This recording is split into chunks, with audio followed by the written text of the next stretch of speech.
Hey guys, coming around for Supergirl, Season 1, Episode 11, Strange Visitor from Another Planet, and I was definitely looking forward to this episode. I mean, especially the cliffhanger last week and everything that happened last week. I mean, I really didn't know what this episode was going to be, and overall, I thought overall this was a very strong episode. My biggest thing with this episode, though, is that I did kind of feel like it was two different episodes. We had two very drastically different plots going on, and they both really worked. It's just I don't really know if they both need to be in one episode. I felt like we should have focused on one of them in this episode and the other one in another episode. And I'll talk about what I mean, but let's just get in this episode because overall I did really enjoy it. We start with Supergirl. She's flying to a forest fire surrounding a camper, and we hear her narrating this letter, and she's rescuing the family inside by flying their camper off. And the next day, she tells Alex what happened and talks about how she misses her best friend, Winn, after he kissed her. And they go to Noonan's, and obviously, right away, we see that things are very awkward right now between her and Winn. He's not talking to her. It's just, and it makes sense why it's awkward. I mean, obviously, this is a secret that he's known for a while, and he's been holding it. And obviously, things are awkward between them. Definitely. I mean, they're in a very awkward stage right now. So they go to Noonan's, and when Kara asks for Kat's coffee, a young man expresses his condolences for Kara having to work for Kat. He wonders if Kat is as bad as everyone says, and Kara says the Kat is tough but badass, and the man leaves, and Alex points out to Kara that he was flirting with Kara. And on the TV, there's a report about Senator Miranda Crane's anti-alien rally, and at Catco, Kara tries to greet Winn, but he tells her to just don't and takes the elevator down. Again, very awkward between them, obviously. So, definitely, right now, things are very awkward, which I did predict was going to happen, but it definitely makes sense why. So, very, very awkward right now. So Kat calls her conference and tells her staff that Miranda is a lightning rod for bigots and aliens, and Catco's top reporter is left, and Kat makes it clear that Lucy will be serving him with a lawsuit, and Jimmy offers to cover the rally and points out that with his basically James offers to cover the rally and points out that with his connection to Superman, he can get a good quote from Miranda. And James doesn't have a shit ton to do in this episode. In fact, I don't really think he even really needed to be in this one. I mean, he had stuff to do here and there, but this was probably the first episode in a while where both James and Winn didn't really have much to do. Like I said, things are awkward right now between Winn and Kara, so that's why they don't have a lot to do. And then James doesn't really have a lot going on in his storyline, and it's a bit concerning because it definitely seems like they're trying to find something to do with James, and it's not exactly working because he doesn't really have a storyline right now except for the one with Lucy, which is whatever, but basically Kat gives in and dismisses the meeting. Kara asks her why she's giving Miranda so much attention when she's horrible, and the CEO figures that the more Miranda talks, the more she'll collapse, and basically, obviously Miranda is a very controversial figure, and it definitely makes sense that if she talks, there are going to be more people hating on her. So the man Kara talked to earlier is in Kat's office, and Kat realized that it's her son, Adam. And I love that we touched upon this in this episode, because if you guys remember, in the mid-season finale, Kat brought up that she had this son, Adam Foster, who she hasn't seen in a very long time, and the fact that we delve into this, I definitely really like seeing. Now, was this the episode for it? I don't really know, because like I said, I think these two plots were very good. They were just drastically different from the other. And Adam is played by Kara's real-life husband, Blake Jenner, which I thought was a cool idea to do that, just because, they already have chemistry. And she assures him that his showing up isn't a problem and asks why he's there. Adam says that he got her letter, and Kat realizes that Kara sent it and glares at her. Kara quickly excuses herself, and Adam thanks his mother for reaching out and says that he'll be in town for a few days. He invites her to dinner, and Kat basically accepts, and I like seeing that. I like seeing these scenes between Adam and Kat. Kat, just seeing the development for Kat, I've really been enjoying. And once Adam leaves, Kat angrily calls Kara and asks what she's done. And obviously, Kat's not happy right now because she did not send out that letter. Kara did, and Kara explains that Kat has been writing a lot of letters, and she finished one for her. And Kat says that she's fired, and Kara insists that she lost her second chance with her mother and doesn't want Kat to go through the same thing because, she didn't know where her mother was, and she reminds Kat that she said losing Adam was the biggest regret of her life and says that it's easier to face the past with a little help. And that was the big theme of this episode. It seemed to be the big theme here was regrets, and I definitely really love that. Kat reads Kara's letter, admits that it isn't awful, and tells Kara that she's rehired. However, she promises to make her life hell in the process. And at the rally, Miranda warns that aliens are a threat to the country. Alex and Hank are on the Alex and John are in the perimeter checking for threats, while James takes photos. He catches a glimpse of a white figure speeding by, but isn't sure exactly what he saw. He just knows that there's this figure that he saw, and suddenly the figure attacks Miranda's bodyguards. They get to her car while James signals Supergirl, and the alien gets to Miranda's car ahead of the senator, knocking her bodyguards away. John and Alex arrive, and John stares in recognition at the figure, freezing in place, and as the alien ducks into a nearby parking garage, Supergirl arrives and finds Miranda on the floor. There's no sign of the alien, so something's going on here. They don't know what's going on here, but obviously there's this alien out there. They don't know where it is. It got away, and they don't know what happened there. So as the DEO secures the area, John warns Alex that the alien doesn't leave survivors, and they have to leave Miranda before it comes back. She demands to know what happened. He doesn't answer, and they take Miranda to the DEO along with Supergirl. Miranda's talked to General Lane. Oh, General Lane, you guys know how I feel about General Lane. Glad he wasn't in this episode. Okay, fine, you can bring it up, but just don't put him in an episode because you guys know that when he's in an episode, he's really fucking annoying. So, you can mention General Lane, that's fine, but I just don't want anything to do with him because he's really annoying and knows what he thinks of the DEO. And when Supergirl reminds the senator that she saved her, Miranda suggests that Supergirl may have set the whole thing up. And when Miranda objects to being held at the DEO, John tells her that she doesn't have a choice to being held by the DEO. That she has a choice. That she needs to be questioned by them. So later, Alex and Supergirl confront John, demand to know what's going on because obviously there's something going on that he's not telling them. And I like that we really got into what's going on with John in his past because we know last week he does not want to reveal the world that he's John Jones, and we find out really why in this episode, what's going on with him. He says that they're looking for a white Martian, insists that the white Martians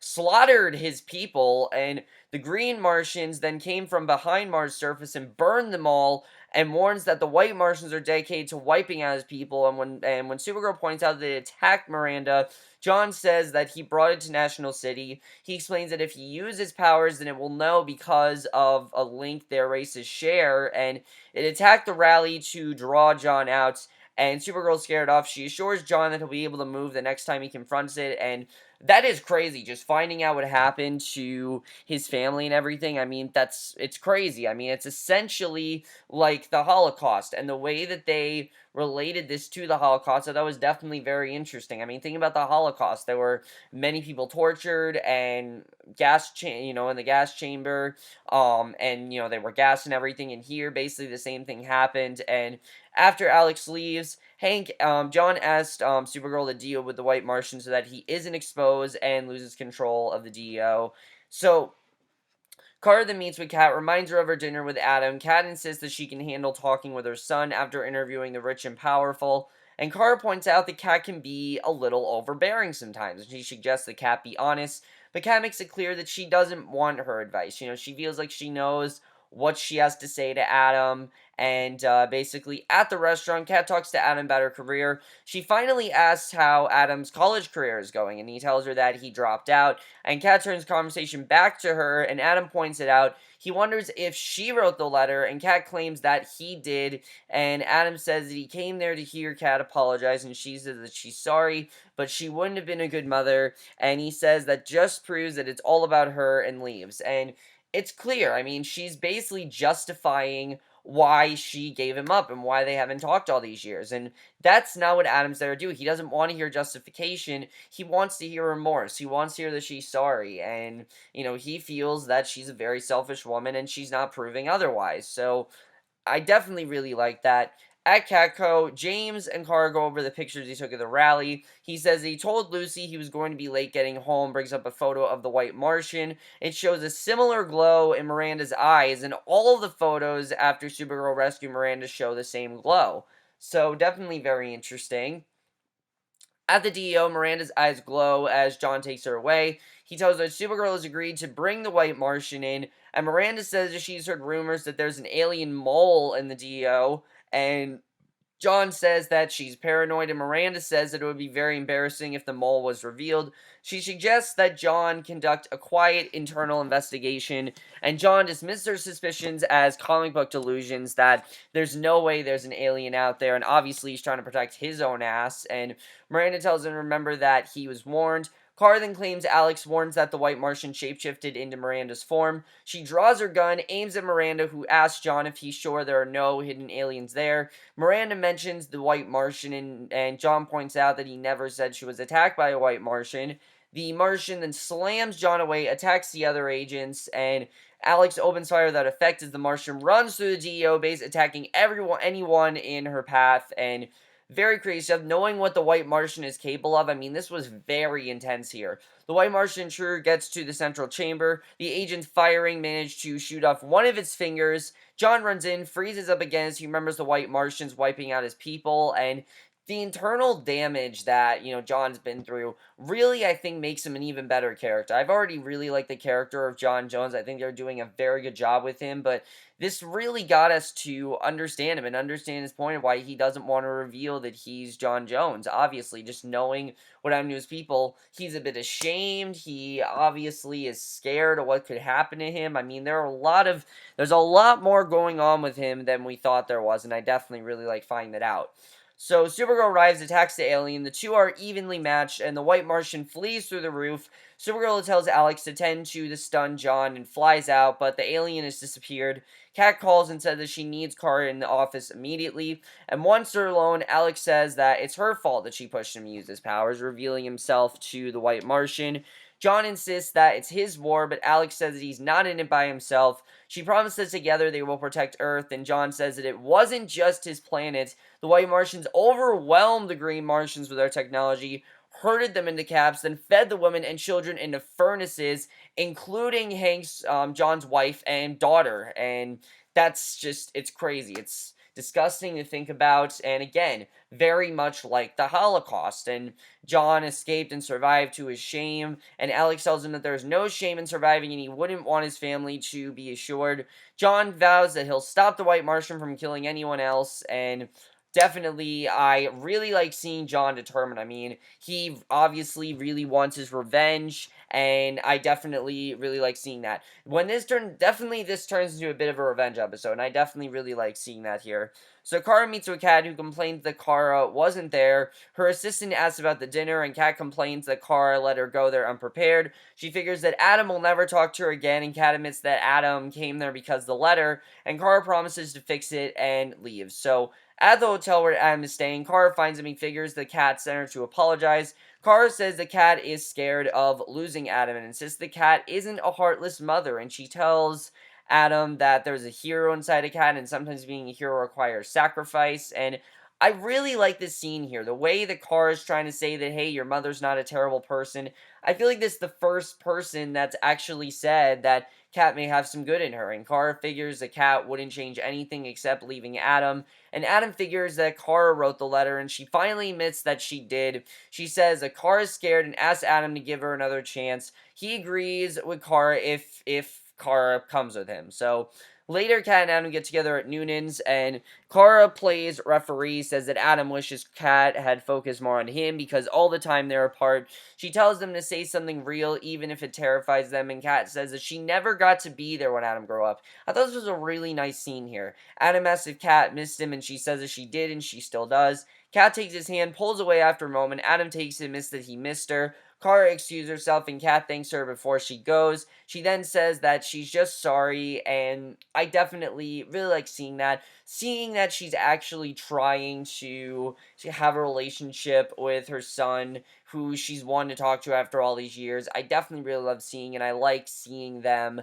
come to an understanding. Definitely that's something I really liked. So John and Alex examine the severed finger. John says that he can track it if it's his own skin. However, he says they're not bringing it, and he's going to find its lair, and then he will kill it. And Alex warns him that he's not a murderer and reminds him that they need the White Martian alive so they can find Miranda if she's still alive.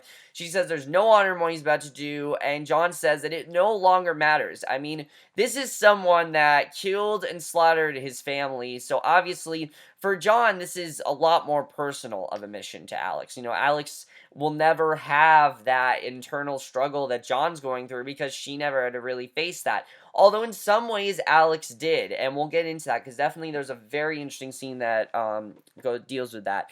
So in National City, John goes to the roof, scans the city, focusing on the fragment. He and Alex take a team into the sewers. John goes off on his own, and Alex hears Miranda calling for help. Her team finds Miranda. Alex calls John. He's found Alex as well. Alex realizes it's a trap. Miranda attacks the team, kills them while Alex fires her gun. And later, Alex wakes up, and the White Martian in Miranda's form suggests that Alex tell her which DEO member is John. And Alex refuses, and it's clear that Miranda is not actually Miranda, that Miranda is the White Martian. And I gotta say, actually really creepy, honestly. Just knowing what the White Martian was capable of, really, I think this made sense here, and it made this a lot more thrilling of a scene. I mean, who knows what the White Martian could do here? So Alex refuses, and the White Martian says that the Green Martians are an infestation that hurt people. As it prepares to kill Alex, John makes telepathic contact with the White Martian. He's at the DEO with Supergirl and says that he'll come to his enemy once he knows that Alex is alive. And Alex speaks up so that John can hear her. The White Martian tells him to meet in the desert, and John tells Supergirl to get Alex out while he ends it. He's ready to die, tired of being his race's only survivor. And Supergirl says that she bears the same burden every day. She's realized that and I really love what Kara says to John, because obviously he's ready to die. He's tired of being his race's only survivor, and what Kara says, I think, really relates to the big part of this episode and what this episode's really all about. Supergirl says that she bears the same burden every day. She's realized that her mother didn't escape Krypton because she felt responsible for its destruction, and tells John that he has to go on, and it's clear that Kara has moved on. She's understanding why, she said that she never understood why her mother didn't get in the pod with her, but she thinks it was a very good decision in the end because it was all about sacrifice. And basically, John says that his road is done.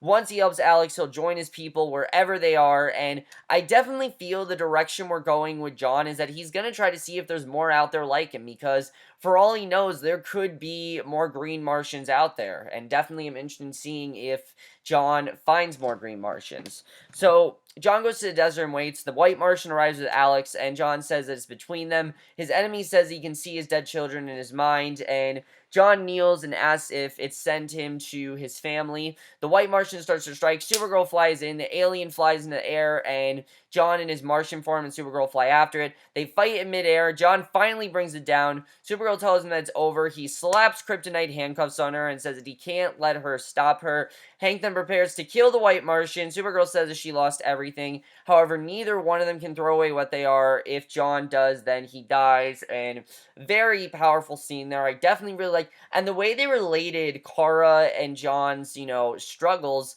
they're very similar now. I mean, they both lost people that they cared about. John definitely a lot more tragic than Kara, but Kara's gotten over it. John needs to get over it as well, and I definitely really like saying that. And John can't abandon who he is, because it makes sense why he doesn't want to be John Jones. Obviously, there's no one else out there like him. He doesn't want to be the only survivor of his race, but he kind of has to face that. He needs to face the fact that he is the last one there, and kind of treat this as a revenge mission. I definitely really like seeing that.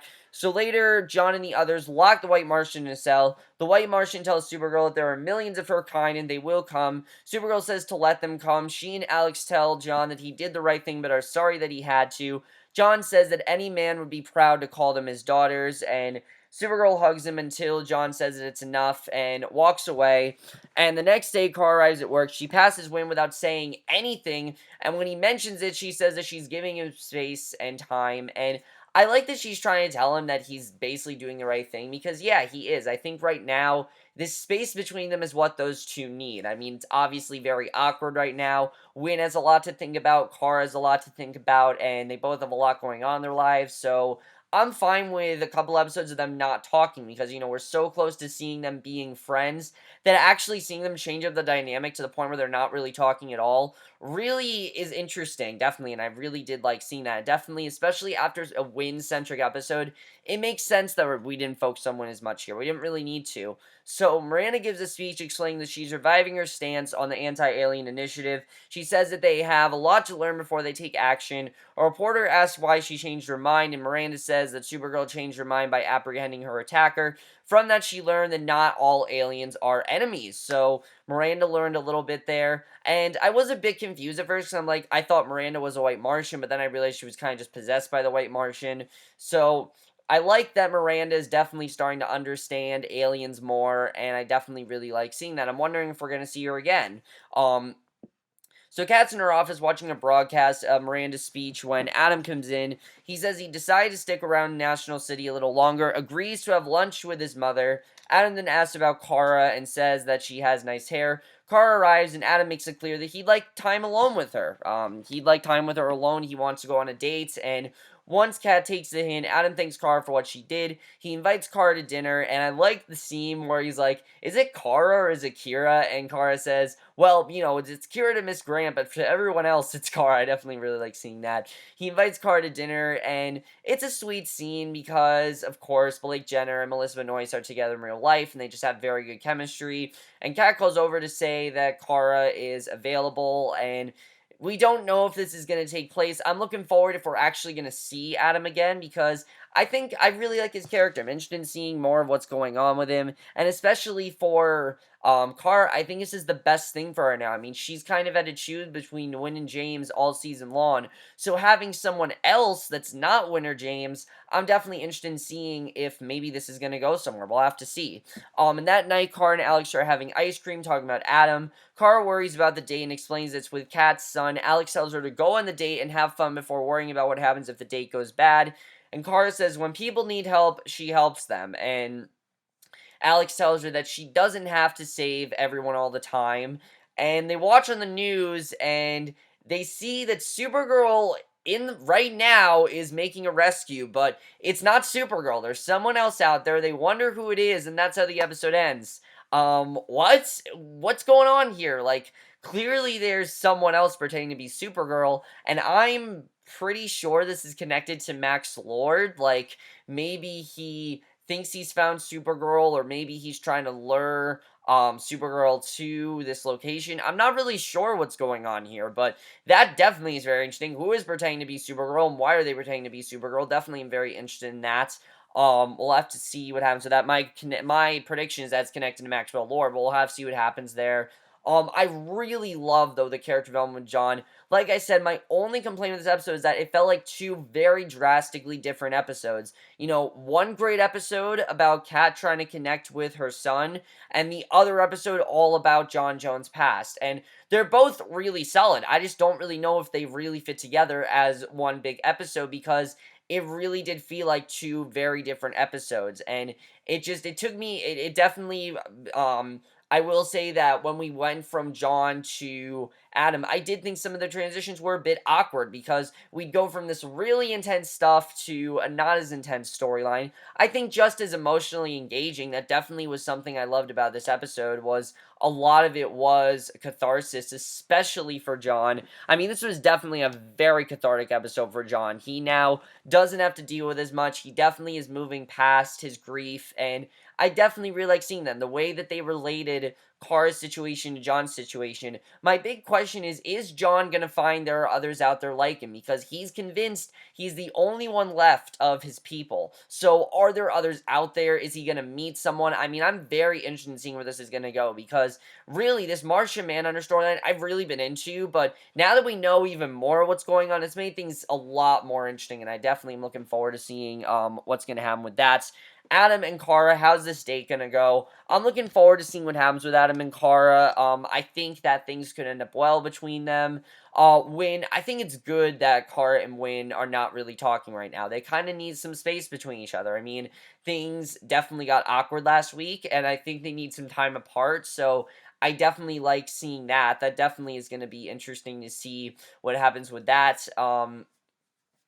But overall, guys, I really did enjoy this episode. Let me know what you guys saw this episode. I thought this was definitely a very solid episode. Like I said, I just don't know if it really works as one cohesive episode because it felt like two different episodes and they didn't exactly go together. I will say though that the whoever plays John Jones, amazing performance in this episode. Definitely, he did a very good job. In my opinion, I think he's probably the best actor on this show. He really did an incredible job in this episode.